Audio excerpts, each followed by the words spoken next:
that followed I continued to keep a watch on the Countess, and I kept track of the captain, too, in a general way, for I'm ashamed to say I was not quite sure of him. The colonel got up and walked to the window, then turned and continued: Captain Fraser-Freer and Von der Herts were completely unknown to each other.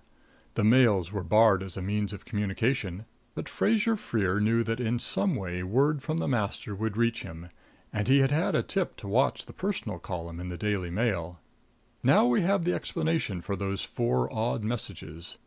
From that column the man from Rangoon learned that he was to wear a white aster in his buttonhole, a scarab pin in his tie, a Homburg hat on his head, and meet Von der Herts at Ye Old Grabrinus restaurant in Regent Street last Thursday night at 10 o'clock. As we know, he made all arrangements to comply with those directions. He made other arrangements as well. Since it was out of the question for him to come to Scotland Yard, by skillful maneuvering he managed to interview an inspector of police at the Hotel Cecil. It was agreed that on Thursday night Von der Herts would be placed under arrest the moment he made himself known to the captain. Hughes paused. Bray still idled with his pile of letters, while the colonel regarded him gravely. Poor Fraser-Freer, Hughes went on. Unfortunately for him, Von der Herts knew almost as soon as did the inspector that a plan was afoot to trap him. There was but one course open to him. He located the captain's lodgings, went there at 7 that night, and killed a loyal and brave Englishman where he stood. A tense silence filled the room. I sat on the edge of my chair, wondering just where all this unwinding of the tangle was leading us. I had little indeed to work on, went on Hughes, but I had this advantage. The spy thought the police, and the police alone, were seeking the murderer.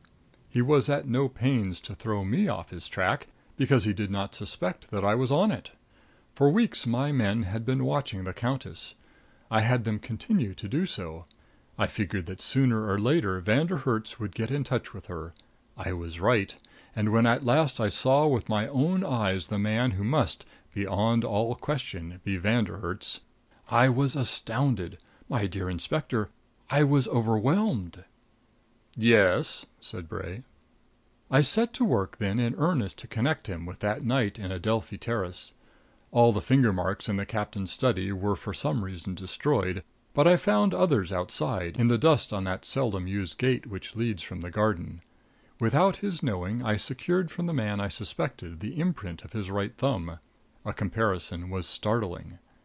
Next I went down into Fleet Street, and luckily managed to get hold of the typewritten copy sent to the Mail, bearing those 4 messages. I noticed that in these the letter A was out of alignment. I maneuvered to get a letter written on a typewriter belonging to my man. The A was out of alignment.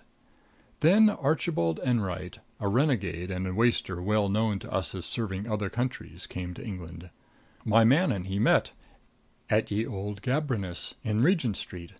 And finally, on a visit to the lodgings of this man, who I was now certain was Von der Herts, under the mattress of his bed I found this knife. And Colonel Hughes threw down upon the inspector's desk the knife from India that I had last seen in the study of Captain Fraser-Freer. All these points of evidence were in my hands yesterday morning in this room, Hughes went on. Still, the answer they gave me was so unbelievable, so astounding, I was not satisfied. I wanted even stronger proof. That is why I directed suspicion to my American friend here. I was waiting. I knew that at last Von der Herts realized the danger he was in. I felt that if an opportunity were offered, he would attempt to escape from England, and then our proofs of his guilt would be unanswerable, despite his cleverness. True enough, in the afternoon he secured the release of the Countess, and together they started for the Continent. I was lucky enough to get him at Dover, and glad to let the lady go on. And now for the first time the startling truth struck me full in the face as Hughes smiled down at his victim. "Inspector Bray," he said, "or Von der Herts, as you choose, I arrest you on 2 counts. First, as the head of the Wilhelmstrasse spy system in England. Second, as the murderer of Captain Fraser-Freer. And if you will allow me, I wish to compliment you on your efficiency." Bray did not reply for a moment. I sat numb in my chair. Finally the inspector looked up. He actually tried to smile. "You win the hat," he said. "But you must go to Homburg for it. I will gladly pay all expenses." "Thank you," answered Hughes. "I hope to visit your country before long, but I shall not be occupied with hats. Again, I congratulate you. You were a bit careless, but your position justified that. As head of the department at Scotland Yard given over to the hunt for spies, precaution doubtless struck you as unnecessary. How unlucky for poor Fraser Freer that it was to you he went to arrange for your own arrest. I got that information from a clerk at the Cecil. You were quite right, from your point of view, to kill him. And as I say, you could afford to be rather reckless. You had arranged that when the news of his murder came to Scotland Yard, you yourself would be on hand to conduct the search for the guilty man. A happy situation, was it not?" "It seemed so at the time," admitted Bray, and at last I thought I detected a note of bitterness in his voice. "I'm very sorry. Really," said Hughes. "To-day, or to-morrow at the latest, England will enter the war. You know what that means, Von der Herts. The Tower of London and a firing squad." Deliberately he walked away from the inspector and stood facing the window. Von der Herts was fingering idly that Indian knife which lay on his desk. With a quick, hunted look about the room, he raised his hand, and before I could leap forward to stop him, he had plunged the knife into his heart. Colonel Hughes turned round at my cry, but even at what met his eyes now the Englishman was imperturbable. "Too bad," he said. "Really too bad. The man had courage and, beyond all doubt, brains. But this is most considerate of him.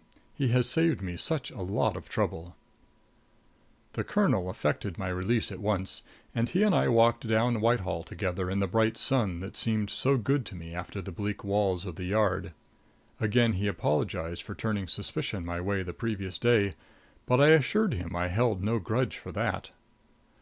"One or two things I do not understand," I said. "That letter I brought from Interlaken." "Simple enough," he replied. "Enwright, who by the way is now in the Tower, wanted to communicate with Fraser Freer, who he supposed was a loyal member of the band. Letters sent by post seemed dangerous. With your kind assistance he informed the captain of his whereabouts and the date of his imminent arrival in London. Fraser Freer, not wanting you entangled in his plans, eliminated you by denying the existence of this cousin. The truth, of course." "Why," I asked, "did the Countess call on me to demand that I alter my testimony?" "Bray sent her. He had rifled Fraser Freer's desk, and he held that letter from Enwright. He was most anxious to fix the guilt upon the young lieutenant's head.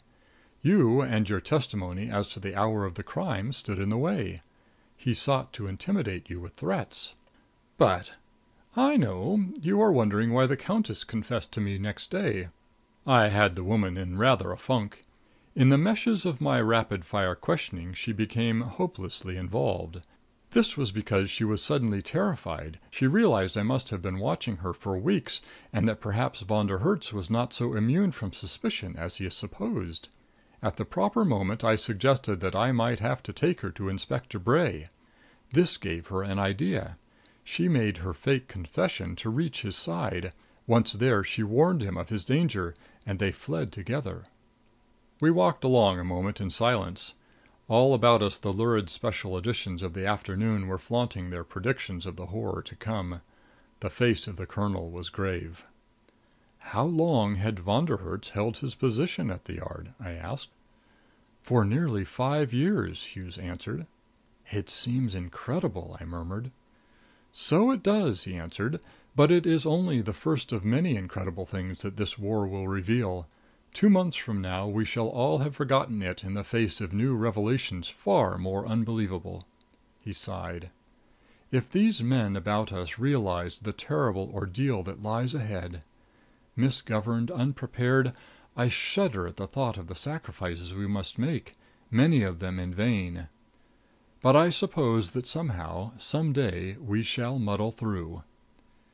He bade me good by in Trafalgar Square, saying he must at once seek out the father and brother of the late captain, and tell them the news. that their kinsman was